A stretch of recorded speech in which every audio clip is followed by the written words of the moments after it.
Édouard Balladur, Premier ministre, vous vous souvenez? Édouard Balladur se rend en Bosnie pour trouver un peu de tranquillité.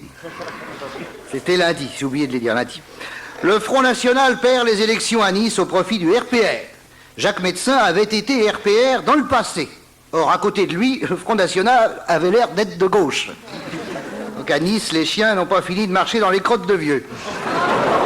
Mardi.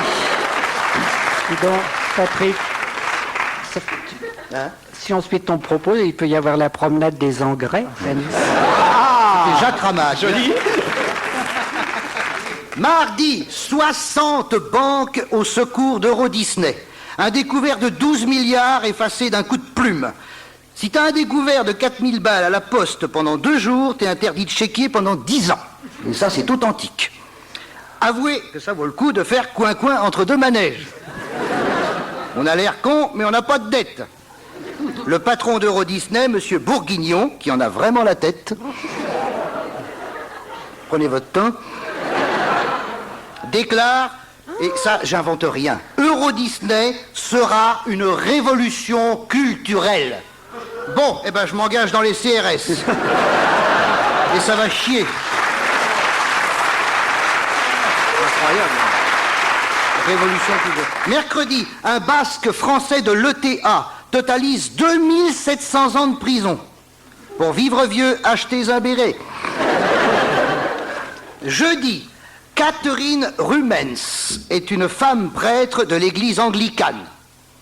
Elle déclare en anglais: l'ordination des femmes apporte à l'église la preuve que les femmes et les hommes ont bien été faits à l'image de Dieu. Les hommes et les femmes. Voilà donc la preuve que Dieu est hermaphrodite et patron des escargots. En tout cas, si Dieu est à l'image de Catherine Rumens, je comprends pourquoi il ne se montre jamais. Vendredi, avez-vous vu le nouveau look de Michael Jackson? Vous l'avez vu?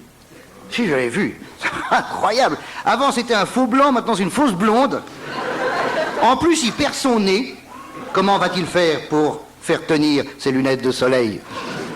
Hein? Le nez tombe, il va falloir qu'il les mette plus bas, seulement sur les cuisses, on n'a pas d'oreilles.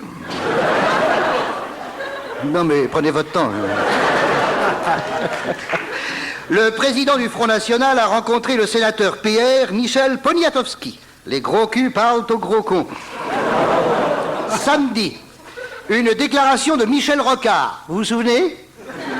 Je cite: la gauche monte dans les sondages, moi, pas encore. Eh ben, mon pote, t'es capote de droite.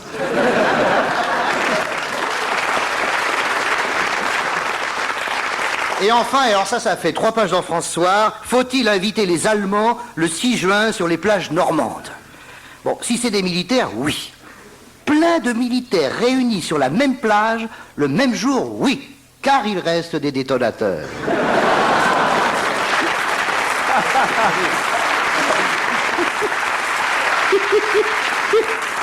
Et avec un peu de chance, on en aura fini avec les dépôts de gerbes, les remises de merdailles et le souvenir morbide. Le 6 juin, tous à poil pour le bon minuit. C'était Patrick Pond, bien sûr.